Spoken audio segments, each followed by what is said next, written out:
কলকাতার নওশাদ সিদ্দিকী সহ 95 জন নিঃশর্ত মুক্তির দাবিতে শামশেরগঞ্জে বিক্ষোভ।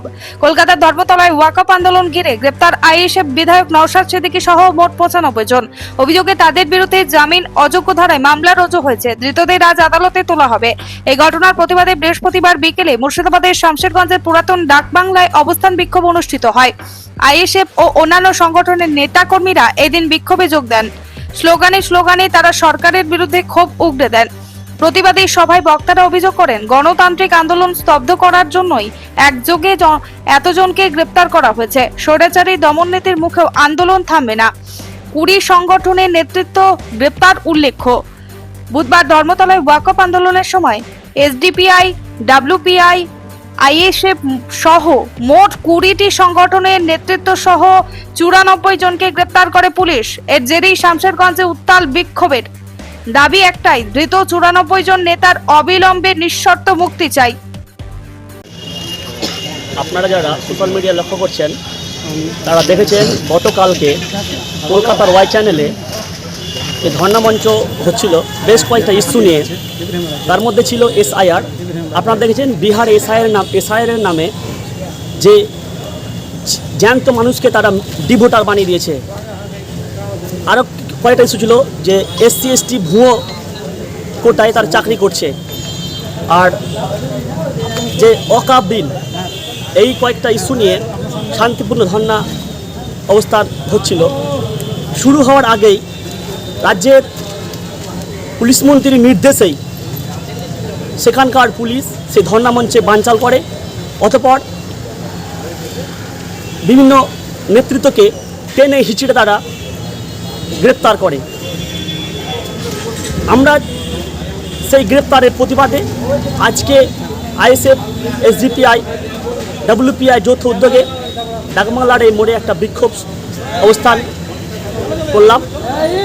আমাদের একটাই দাবি, সরওয়ার হাসান, ডাব্লিউপিআই নেতা, আইএসএফ নওশাদ সিদ্দিকী, এসডিপিআই হাকিকুল ইসলামকে অবিলম্বে নিঃশর্তে মুক্তি দিতে হবে, নইলে আগামী দিন বৃহত্তর আন্দোলন আমরা অনুষ্ঠিত করব।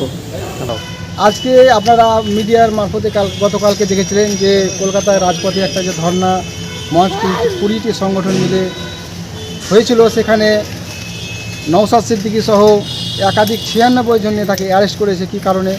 পুলিশ প্রশাসন কাছে কোনো প্রমাণপত্র দেখাতে পারছে না, এবং সেটা প্রতিবাদে আমরা আজকে শামশেরগঞ্জ বিডিও অফিসের গেটে একটি প্রতিবাদ শান্তি মিছিল করেছি। এই জন্য আমরা শান্তি মিছিল করেছি যে আমাদের যে নেতাগুলোকে নওশাদ সিদ্দিকী সহ যে 96 জন নেতাকে অ্যারেস্ট করেছে তার মুক্তির দাবিতে, এবং যদি তৃণমূল সরকার ভাবে যে তাদেরকে কোনোভাবে আমরা মুক্তি দেব না, কিন্তু আগামী দিনে আমরা এটাও মিডিয়ার মারফতে জানাতে চাই, আগামী দিনে প্রতিটি থানায় আমরা ঘেরাও করব এবং আগামী দিনে বৃহত্তর আন্দোলনে আমরা আগামী দিনে নামতে চাচ্ছি। আজকে আমাদের শামশেরগঞ্জ ব্লকে ডাব্লিউপিআই, এসডিপিআই এবং আইএসএফ এর পক্ষ থেকে একটি প্রতিবাদ মিছিল। আপনারা জানছেন যে গতকালকে যেভাবে এমএলএ নওশাদ সিদ্দিকী সহ হাকিকুল ইসলাম, কামাল বাসির, সারওয়ার হোসেন, কামরুজ্জামান সহ বিভিন্ন যে সমস্ত নেতাদেরকে অ্যারেস্ট করেছে তার বিরুদ্ধে আজকে প্রতিবাদ মিছিল। বিষয়টা হচ্ছে যে বিজেপি যে অসাংবিধানিকভাবে ওয়াকফ বিল পাস করেছে তার প্রতিবাদে সাংবিধানিকভাবে শান্তিপূর্ণভাবে গতকালকে একটা প্রতিবাদ মিছিল হওয়ার কথা। আমরা ভেবেছিলাম যে মমতা ব্যানার্জি সেই মিছিলে সহযোগিতা করবেন, কিন্তু আমরা দেখতে পাচ্ছি যে সেই মমতা ব্যানার্জি আবার তার পুলিশ প্রশাসনকে দিয়ে আমাদের নেতাদের ওপর যেভাবে অত্যাচার করেছে এবং তাদেরকে টেনেছে ছেড়ে যেভাবে থানায় নিয়ে গেছে, তাতে কিন্তু পশ্চিমবঙ্গের মানুষ অবাক। এবং আমরা ভীষণভাবে দুঃখিত যে মমতা ব্যানার্জির উপর পশ্চিমবঙ্গের মুসলমানরা যে আস্থা রেখেছিল, যে ভরসা রেখেছিল, সেই ভরসা ভেঙে মমতা ব্যানার্জি চুরমার করে দিয়েছে। আমরা তাই গতকালকের যে ন্যাক্কারজনক ঘটনা ঘটিয়েছে সেই ন্যাক্কারজনক ঘটনার প্রতিবাদে আজকে আমরা শামশেরগঞ্জ বিডিও অফিসের সামনে একটি প্রতিবাদ মিছিল করলাম।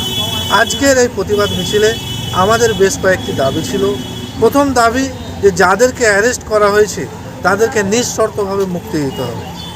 2 নম্বর দাবি যে তাদের ওপর যে টর্চার করা হয়েছে, যে অত্যাচার করা হয়েছে সেই সমস্ত অত্যাচারের তদন্ত করতে হবে। এবং আমরা আর একটা জিনিস চিন্তা ভাবনা করছি যে অন্যান্য পার্টির নেতাদেরকে, যেমন ধরুন বিজেপির নেতাদেরকে দুপুরে যদি অ্যারেস্ট করে সন্ধ্যায় ছেড়ে দিচ্ছে, কিন্তু আমাদের নেতাদেরকে যে বৈকালে অ্যারেস্ট করলো, রাত হয়ে গেল, সকাল হয়ে গেল, আমরা শুনছি যে তাদেরকে কোর্টে তোলা হবে। আমরা শুনলাম যে নওশাদ সিদ্দিকীর বিরুদ্ধে নাকি 6-7টা ধারায় মামলা দেওয়া হয়েছে। আমরা আপনাদের মাধ্যমে বলতে চাইছি এলাকার সাধারণ মানুষকে যে দিদিকে আমরা যেভাবে নিজের লোক ভেবেছিলাম, কাছের লোক ভেবেছিলাম, দিদি কিন্তু আমাদের কাছের লোক না। তিনি চাইছেন পশ্চিমবঙ্গের মুসলমানদেরকে একটা গোলামে পরিণত করতে। তিনি চাইছেন যে আমি যেটা বলবো সেটাই যেন এলাকার জনগণ করে। কিন্তু আমরা আইএসএফ, এসডিপিআই এবং ডাব্লিউপিআই চাইছি যে আমরা আমাদের অধিকার। ব্যুরো রিপোর্ট, চেতনা নিউজ।